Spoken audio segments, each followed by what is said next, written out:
नमस्ते दोस्तों, आज की इस कहानी में आपका स्वागत है। दोस्तों, यह कहानी एक जवान लड़के और उसकी भाभी की है जो सच्ची घटना पर आधारित है। एक दिन की बात, कार्तिक की भाभी रिया की कमर में बहुत ज्यादा दर्द हो रहा था क्योंकि उनको कमर में लचक पड़ गई थी। कार्तिक ने रिया के बेडरूम में आया और बोला, चलिए भाभी, आप लेट जाइए। मैं आपकी कमर पर बाम लगाकर हल्की मालिश कर देता हूँ ताकि आपका बचा हुआ दर्द भी ठीक हो जाए। रिया ने उसे मना करते हुए कहा, नहीं, रहने दो कार्तिक, मैं खुद कर लूंगी। कार्तिक ने कहा, आप खुद से बाम तो लगा लेंगी, लेकिन मालिश करना बड़ा मुश्किल होगा। मैं आपकी मदद कर देता हूँ, इससे आपको बाकी का दर्द भी ठीक हो जाएगा।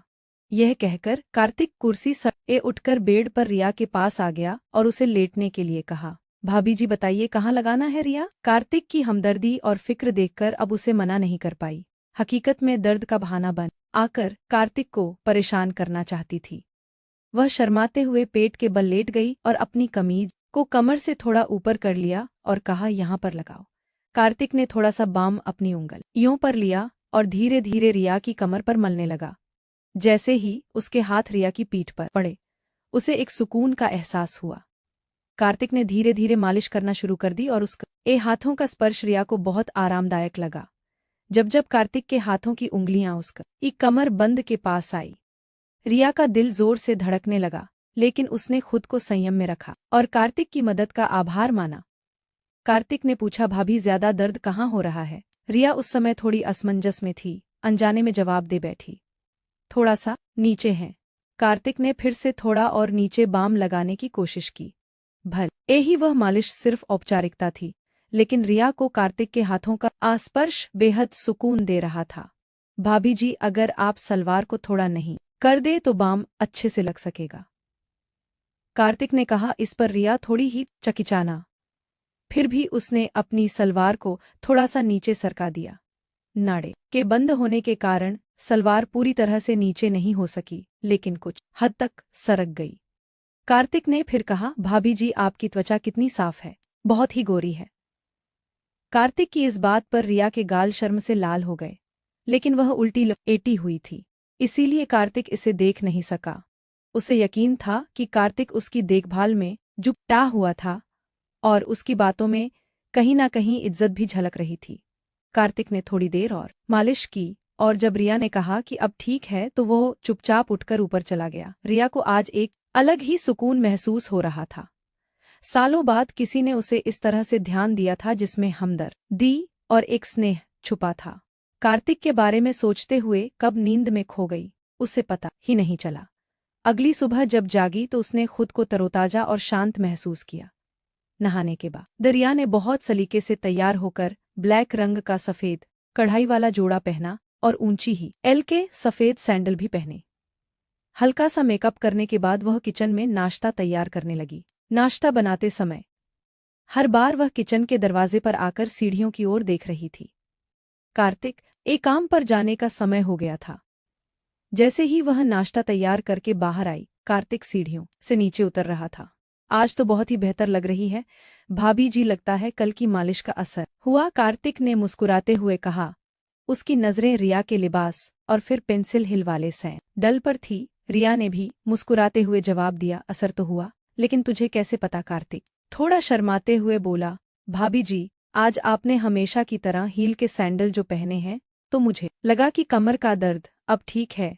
रिया ने हंसते हुए कहा, बिल्कुल बिल्कुल सही पहचाना तूने। अब डाइनिंग टेबल पर बैठ, मैं नाश्ता लेकर आती हूँ। फिर दोनों साथ में नाश्ता करने लगे। इसी बीच कार्तिक ने रिया से पूछा, भाभी जी, आप कभी साड़ी नहीं पहनती क्या? रिया ने जवाब दिया, पहनती हूँ, लेकिन बहुत कम साल में, एक आध बार, अगर कोई खास मौका हो तो। क्यों? कार्तिक ने कहा, नहीं, बस इसलिए कि मैंने आपको कभी साड़ी में नहीं देखा। मेरा ख्याल है आप पर साड़ी बहुत ही खूब जमेगी।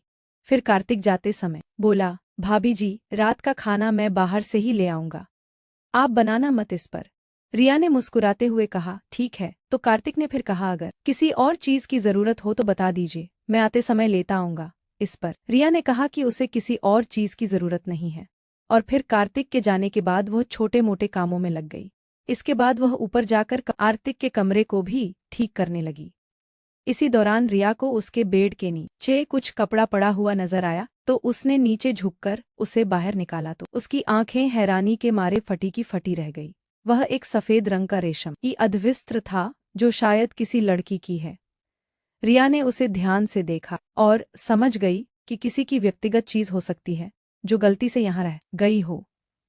उसने तुरंत ही कपड़े को एक तरफ रख दिया और कमरे की सफाई करने लगी। इसी बीच उसे 3 दिन पहले की घटना याद आई। रोहन और रीना इसी कमरे में एक दूसरे के साथ थे। उसे लगा कि यह कपड़ा शायद रीना का ही होगा। रिया ने कपड़े को उठाकर देखा तो उस पर कुछ सफेद दाग नजर आए। उसे समझ देर नहीं लगी कि वह लोग कैसे हैं। इस दागों को देखकर वह किसी दूसरी दुनिया में खो गई। तभी अचानक बाहर मुख्य दरवाजे पर दस्तक हुई तो उसने उस कपड़े को वापस बैठकर नीचे रखा और बाहर आकर दरवाजे की ओर देखा। उसने देखा कि पड़ोस में रहने वाली कोमल भाभी खड़ी थी। अरे भाभी, मैं अब ही आती हूँ, रिया ने कहा और जल्दी से कार्तिक का कमरा बंद किया और नीचे आकर दरवाजा खोला। कोमल, जो पड़ोस में रहती थी, अपनी उम्र के 35वें दशक में थी और घर में ही ब्यूटी पार्लर चलाती थी। कोमल अक्सर दोपहर में रिया के घर आ जाती थी या उसे अपने घर बुला लेती थी और दोनों इधर उधर की बातें करती थी। उस समय उस दिन भी रिया और कोमल गली मल्ली की ढेरों बातें कर रही थी। कोमल के जाने के बाद रिया ने एक बार फिर से नहाने का मन बनाया। सुबह कार्तिक ने साड़ी का जिक्र किया था, इसलिए नहाकर उसने नीले रंग की प्रिंटेड साड़ी पहन ली और साथ में सिल्वर रंग का पेंसिल हील वाले खूबसूरत सैंडल भी पहने। कार्तिक के आने का समय भी हो चला था और वह शाम के 4 बजे ही आ गया। जब रिया ने दरवाजा खोला तो कार्तिक उसे बड़े गौर से देखने लगा। उसे अपनी ओर इस तरह से ध्यान से एकता हुआ देख रिया मुस्कुराते हुए अदा से बोली, ऐसे क्या देख रहे हो? कार्तिक मुस्कुराते हुए बोला, वाकई भाभी, आज आप इस साड़ी में बहुत ही खूबसूरत लग रही हैं। यह कहकर वह अंदर आ गया और वह साथ में रात का खाना भी लाया था। आह भाभी, मैं ऊपर जा रहा हूँ, फ्रेश होने के लिए आप एक गिलास शरबत बना देंगी प्लीज? रिया ने उसकी ओर मुस्कुराते हुए देखा और कहा, हाँ हाँ, क्यों नहीं। उसके बाद कार्तिक ऊपर चला गया और फ्रेश होकर जब नीचे आया तो उसने एक आरामदायक टी शर्ट और शॉर्ट्स पहना हुआ था। रिया ने शरबत बनाया और उसे अपने बेडरूम में ले आई और उसने वहां पर कूलर लगा हुआ था। कार्त एक रूम में आकर सामने वाली कुर्सी पर बैठ गया और रिया भी बेड पर टांगे नीचे लटका कर बैठ गई। दोनों इधर उधर की बातें की। इस दौरान कार्तिक ने रिया से पूछा, भाभी, अब आपकी कमर का दर्द कैसा है? रिया मुस्कुराते हुए बोली, अरे अब तो मैं बिल्कुल ठीक हूँ, कल तहे इतनी अच्छी मालिश जो की थी। कार्तिक ने अपना शरबत का गिलास साइड टेबल पर रखते हुए कहा, भाभी आप आराम से लेट जाइए, मैं एक बार और बाम से आपकी मालिश कर देता हूँ ताकि आपकी तबीयत और भी अच्छी हो जाए। रिया ने मना करते हुए कहा, नहीं कार्तिक, मैं अब बिल्कुल ठीक हूँ।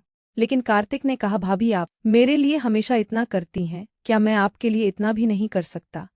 चलिए लेट जाइए। रिया ने उसकी बात को टाल ना सकी और खाली ग्लास टेबल पर रखते हुए बोली, अच्छा बाबा तू मानता नहीं, लेटती हूँ, पहले सैंडल तो उतार दूं? सैंडल उतारने की जरूरत नहीं है भाभी, इतनी खूबसूरत सैंडल आपके हसीन पैरों की खूबसूरती को और भी बढ़ा रहे हैं, आप ऐसे ही लेट जाइए। कार्तिक ने थोड़ी चंचलता से कहा।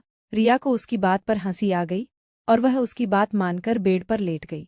उसने साड़ी पहनी हुई थी, इसीलिए उसकी कमर कार्तिक की नजरों के सामने थी। कार्तिक ने बाम को उंगलियों पर लगाया और रिया की कमर की मालिश करने लगा। रिया ने कार्तिक से पूछा, एक बात बता कार्तिक, तुझे मेरी ऊंची हील वाली सैंडल बहुत पसंद है ना? कार्तिक थोड़ा शर्माते हुए बोला, जी भाभी, आप बिल्कुल सही कह रही हैं, आपको अजीब लगेगा, लेकिन मुझे महिलाओं के पैरों में हाई हील वाले सैंडल बहुत आकर्षक लगते हैं और आप तो हमेशा ही हाई हील की सैंडल या चप्पल ही पहनी रहती हैं। रिया मुस्कुराते हुए बोली, अरे इसमें शर्माने वाली क्या बात है, और मुझे कुछ अजीब नहीं लगता, मैं तो तेरी भावनाओं को समझती हूँ। कार्तिक के हाथों से हो रही मालिश से उसे बहुत आराम मिल रहा था। कार्तिक के हाथ धीरे धीरे नीचे की ओर और बढ़ने लगे। रिया के मजाक के मूड को देखते हुए कार्तिक ने भी थोड़ा हिम्मत दिखाते हुए कहा, भाभी आपकी त्वचा कितनी नरम है, अगर आप चाहे तो साड़ी को थोड़ा नीचे कर लें ताकि मैं अच्छे से मालिश कर सकूं और साड़ी भी गंदी नहीं होगी। रिया ने थोड़ा शर्माते हुए साड़ी को थोड़ा ढीला कर दिया ताकि मालिश करने में आसानी हो सके। उसे पिछली रात की मालिश से बहुत सुकून मिला था, इसलिए उसने ज्यादा नानुक नहीं की। जैसे ही रिया ने साड़ी को ढीला किया, कार्तिक ने धीरे से साड़ी को नीचे की ओर कर दिया ताकि वह अच्छे से उसकी कमर की लिश कर सके। लेकिन उसी समय रिया को एहसास हुआ कि उसने जल्दबाजी में कोई गलती तो नहीं कर दी है और थोड़ी असहजता महसूस हुई। उसने तुरंत स्थिति को संभाले हुए साड़ी को सही किया और कार्तिक को रुख का संकेत दिया। कार्तिक ने बिना कुछ कहे धीरे धीरे रिया की कमर की मालिश जारी रखी तो उसे जैसे ही गहरा सुकून मिल रहा था, वह मालिश से मिलने वाले आराम का आनंद ले रही थी और उसे कोई आपत्ति नहीं हुई। कार्तिक ने मालिश को जारी रखते हुए धीरे धीरे अपने हाथों को नीचे की ओर बढ़ाया। रिया को मालिश से राहत मिल रही थी, लेकिन उसे महसूस हुआ कि कार्तिक ने थोड़ी और हिम्मत कर ली है। उसने महसूस किया कि उसकी पीठ पीछे के निचले हिस्से में ज्यादा ध्यान दे रहा है। रिया को यह महसूस हुआ कि उसके साड़ी कोट थोड़ा और ढीले हो गए हैं और उसने वो सब किया। दोस्तों, मेरी कहानी कैसी लगी आपको कमेंट कर बताएं। मेरे चैनल को लाइक शेयर एंड सब्सक्राइब करें। मिलती हूँ एक और नई रोमांटिक वीडियो के साथ।